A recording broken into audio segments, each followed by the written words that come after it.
Hello welcome back to yummy Malabar. ഇന്ന് നമ്മൾ 90 സെൻറ്റിമീറ്ററോളം നീളം വരുന്ന ഒരു വൈറ്റ് ഫോറസ്റ്റ് കേക്കിൻ്റെ റെസിപ്പിയാണ് ചെയ്തെടുക്കുന്നത്. ഓവൻ ഇല്ലാതെ വളരെ ഈസി ആയിട്ട് തന്നെ നമുക്ക് ഇത്രയും വലിയൊരു കേക്ക് വീട്ടിൽ ചെയ്തെടുക്കാനായിട്ട് പറ്റും. അപ്പം നമുക്ക് ഒട്ടും താമസിയാതെ വീഡിയോയിലേക്ക് പോകാം. അതിന് മുന്നേ ആയിട്ട് യമ്മി മലബാർ ഇതുവരെയും സബ്സ്ക്രൈബ് ചെയ്യാതെ കാണുന്നവരുണ്ടെങ്കിൽ ഒന്ന് സബ്സ്ക്രൈബ് ചെയ്യണേ. അപ്പോൾ നമുക്ക് വീഡിയോയിലേക്ക് പോയാലോ. ആദ്യം തന്നെ നമുക്ക് ഡ്രൈ ഇൻഗ്രീഡിയൻസ് എല്ലാം അരിച്ചെടുക്കണം. അപ്പോൾ ഒരു അരിപ്പയിലേക്ക് ഞാൻ മൈദ ഇട്ട് കൊടുക്കുന്നുണ്ട്. ഇതിൻ്റെ ഡീറ്റെയിൽ ആയിട്ട് നമ്മുടെ സ്പഞ്ച് ചെയ്തെടുക്കുന്ന വീഡിയോ ഞാൻ ഇതിൽ കാണിക്കുന്നില്ല, കാരണം നമ്മുടെ ചാനലിൽ ഓൾറെഡി അപ്ലോഡ് ചെയ്തിട്ടുണ്ട്. അപ്പോൾ അതുകൊണ്ടാണ് ഡീറ്റെയിൽ ആയിട്ട് കാണിക്കാത്തത്. എല്ലാ ഇൻഗ്രീഡിയൻസും അതിൻ്റെ മെഷർമെൻറ്റും ഞാൻ ഡിസ്ക്രിപ്ഷൻ ബോക്സിൽ കൊടുക്കാം. നിങ്ങൾക്ക് താല്പര്യമുള്ളവർക്ക് അത് പോയിട്ട് ചെക്ക് ചെയ്താൽ മതിയാവും. അപ്പോൾ നമുക്ക് ഇതിലേക്ക് 2 കപ്പ് അളവിൽ മൈദ മാവും പിന്നെ 2 ടീസ്പൂൺ അളവിൽ ബേക്കിംഗ് പൗഡറും 1/4 ടീസ്പൂൺ അളവിൽ ബേക്കിംഗ് സോഡയും കൂടി ചേർത്തിട്ട് അരിച്ചിട്ട് സൈഡിലേക്ക് മാറ്റി വെക്കാം. പിന്നീട് നമുക്കൊരു ബൗളിൽ 8 മുട്ട എടുക്കാം.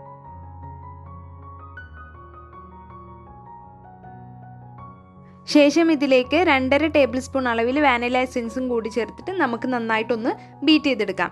അതിലേക്ക് 2 കപ്പ് അളവിൽ പൊടിച്ച പഞ്ചസാരയും കൂടി ചേർത്തിട്ട് വേണം നമ്മൾ നന്നായിട്ട് ബീറ്റ് ചെയ്തെടുക്കാനായിട്ട്. അപ്പോൾ പൊടിക്കാത്ത പഞ്ചസാരയാണ് ചേർക്കുന്നത് എങ്കിൽ 1.25 കപ്പ് അളവിൽ വരെ ചേർത്താൽ മതിയാവും. പൊടിച്ച പഞ്ചസാര ചേർക്കുന്നതാണ് ഏറ്റവും നല്ലത്.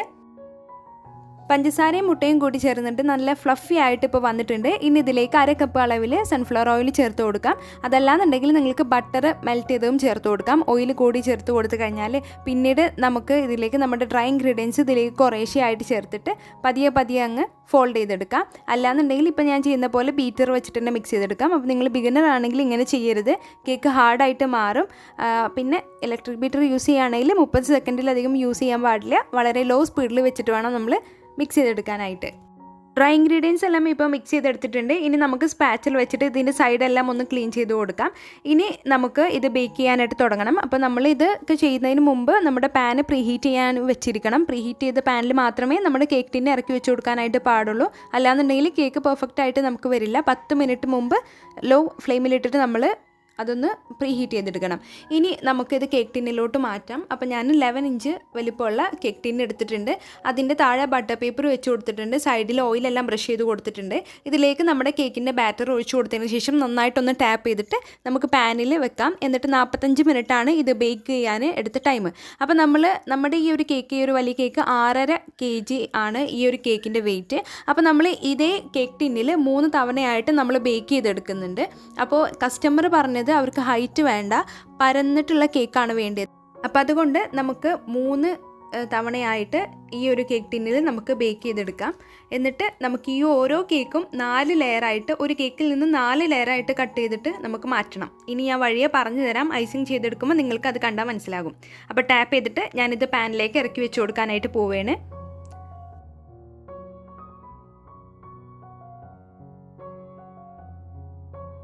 ഇനി നമുക്ക് ഇതൊരു 45 മിനിറ്റിന് ശേഷം തുറന്നു നോക്കാം.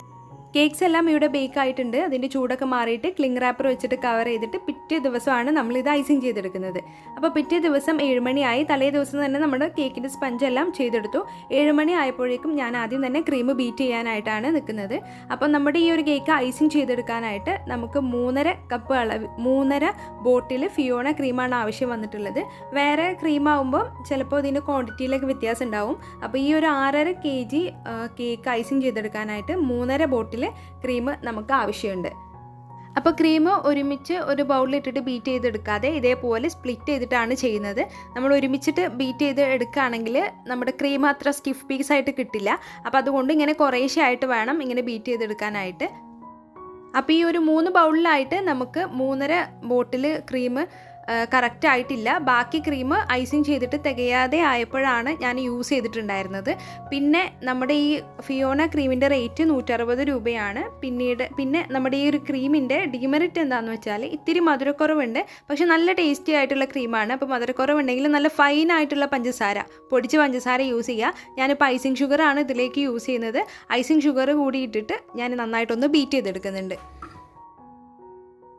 കേക്ക് ബീറ്റ് ചെയ്ത് കഴിഞ്ഞാൽ പിന്നീട് നമുക്ക് ഐസിങ് ചെയ്ത് തുടങ്ങാം. അപ്പോൾ നമ്മൾ കേക്ക് ബോർഡായിട്ട് യൂസ് ചെയ്തിട്ടുള്ളത് പ്ലൈവുഡാണ്. നമ്മൾ പറഞ്ഞ അളവിൽ നിന്ന് കട്ട് ചെയ്ത് മാറ്റിയിട്ടുള്ളതാണ്. ഇതിൻ്റെ സൈഡിലെല്ലാം നമ്മളിപ്പോൾ ചോക്ലേറ്റ്സ് ഒക്കെ കവർ ചെയ്യാൻ യൂസ് ചെയ്യുന്നൊരു കവറുണ്ട്, നമുക്ക് ബേക്കിംഗ് പ്രോഡക്റ്റ് ഷോപ്പിൽ നിന്ന് മേടിക്കാനായിട്ട് കിട്ടും. അത് മേടിച്ചതിന് ശേഷം ഇതുപോലെ കേക്ക് വരാത്ത ഭാഗങ്ങളിലെല്ലാം ഇതേപോലെ അങ്ങ് വെച്ച് കൊടുത്തിട്ടുണ്ട്. ഇനി നമുക്ക് ഐസിങ് ചെയ്ത് തുടങ്ങാം. അപ്പോൾ ഞാൻ ആദ്യം കേക്ക്സ് എല്ലാം ഇതേപോലെ ഒന്ന് വെച്ച് കൊടുത്ത് നോക്കിയതാണ്. അപ്പോൾ ആദ്യത്തെ ലെയറായിട്ട് നമുക്ക് 6 കേക്ക് ആവശ്യമുണ്ട്. ഇപ്പോൾ ഞാൻ പറഞ്ഞില്ലേ, നമ്മൾ ഒരു കേക്ക് 3 കേക്ക് ഉണ്ട്, അതിൽ ഒരു കേക്ക് 4 ലെയറായിട്ടാണ് നമ്മൾ കട്ട് ചെയ്ത് മാറ്റിയിട്ടുള്ളത്. അങ്ങനെ 12 കേക്കാണ് നമുക്ക് 12 ലെയേഴ്സാണ് നമുക്ക് കിട്ടിയിട്ടുള്ളത്.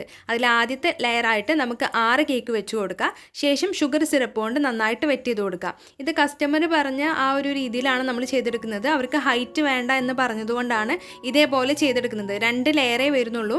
3 ലെയർ കേക്കൊക്കെ വരുമ്പം ഹൈറ്റും വരും, അതുപോലെ തന്നെ വെയിറ്റും കൂടും. അപ്പോൾ അതുകൊണ്ടാണ് നമ്മളിങ്ങനെ ചെയ്തെടുക്കുന്നത്. ഷുഗർ സിറപ്പ് കൊണ്ട് വെറ്റ് ചെയ്ത് കൊടുത്തു കഴിഞ്ഞാൽ നമുക്ക് ക്രീം ഒന്ന് സ്പ്രെഡ് ചെയ്ത് കൊടുക്കാം.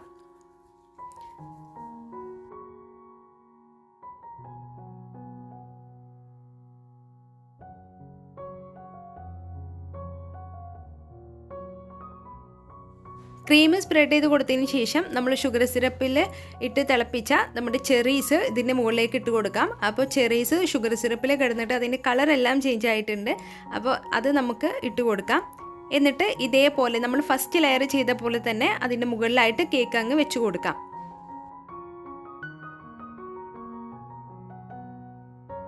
അപ്പോൾ നമ്മുടെ കേക്ക്സ് എല്ലാം മുഴുവനായിട്ട് വെച്ച് കൊടുത്തിട്ടുണ്ട്. എന്നിട്ട് നമുക്ക് സൈഡിലെല്ലാം നോക്കാം, എല്ലാം കറക്റ്റ് ആയിട്ടല്ലേ ഇരിക്കുന്നത് എന്ന് നോക്കാം.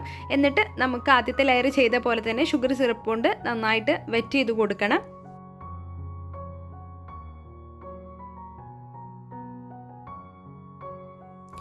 വെറ്റ് ചെയ്ത് കൊടുത്തതിന് ശേഷം നമുക്ക് ക്രീം സ്പ്രെഡ് ചെയ്ത് കൊടുക്കാം.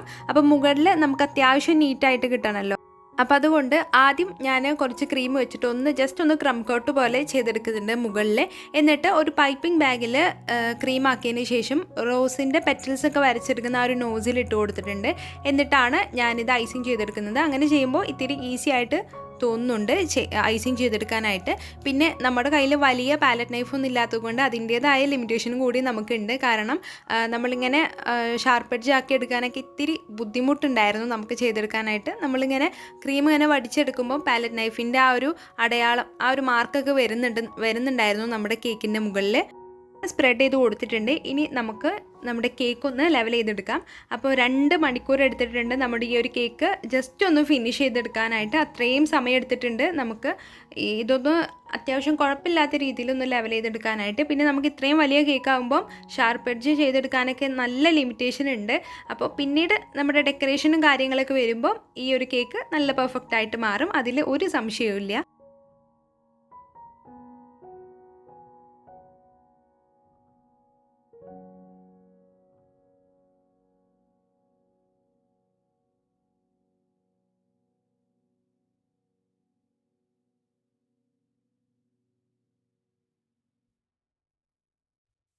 അപ്പോൾ ഏകദേശമൊക്കെ നമ്മുടെ കേക്ക് ഒന്ന് ഫിനിഷ് ആയി കഴിഞ്ഞാൽ നമുക്കിതിൻ്റെ സൈഡിലെല്ലാം വൈറ്റ് ചോക്ലേറ്റ് വെച്ച് കൊടുക്കാം. അപ്പോൾ വൈറ്റ് ചോക്ലേറ്റ് ഗ്രേറ്റ് ചെയ്തതിന് ശേഷം നമ്മൾ ഫ്രിഡ്ജിൽ വെച്ചിട്ട് തണുപ്പിച്ചെടുത്തതാണ്. അല്ലാന്നുണ്ടെങ്കിൽ നമ്മുടെ കയ്യിലങ്ങ് ഒട്ടിപ്പിടിക്കും. അത് നമുക്കിതിൻ്റെ ചുറ്റിലായിട്ട് അങ്ങ് വെച്ച് കൊടുക്കാം. അപ്പോൾ നമ്മുടെ വൈറ്റ് ചോക്ലേറ്റ് എല്ലാം വെച്ച് കൊടുത്തതിന് ശേഷം സൈഡെല്ലാം ഒന്ന് ക്ലീൻ ചെയ്തെടുത്തിട്ടുണ്ട്. ഇനി നമുക്ക് വിപ്പിംഗ് ക്രീമിൽ ഒരല്പം യെല്ലോ കളർ കൂടി മിക്സ് ചെയ്തിട്ട് ഞാൻ ക്രീം ഇവിടെ പൈപ്പിംഗ് ബാഗിലാക്കി മാറ്റിയിട്ടുണ്ട്. അത് വെച്ചിട്ട് നമ്മുടെ കേക്കിൻ്റെ താഴെയും മുകളിലുമായിട്ട് നമുക്ക് ബോർഡർ വരച്ചു കൊടുക്കാം.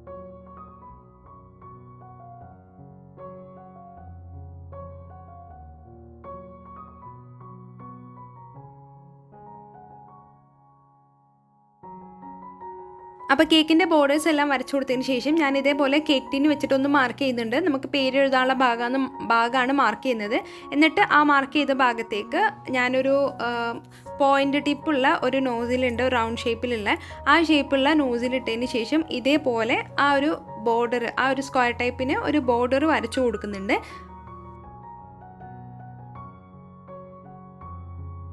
അപ്പോൾ ബോർഡർ വരച്ചു കൊടുത്തതിന് ശേഷം ഈ ഒഴിഞ്ഞു കിടക്കുന്ന ആ സ്പേസിലേക്ക് നമുക്ക് വൈറ്റ് ചോക്ലേറ്റ് ഗ്രേറ്റ് ചെയ്തത് ഇട്ട് കൊടുക്കാം.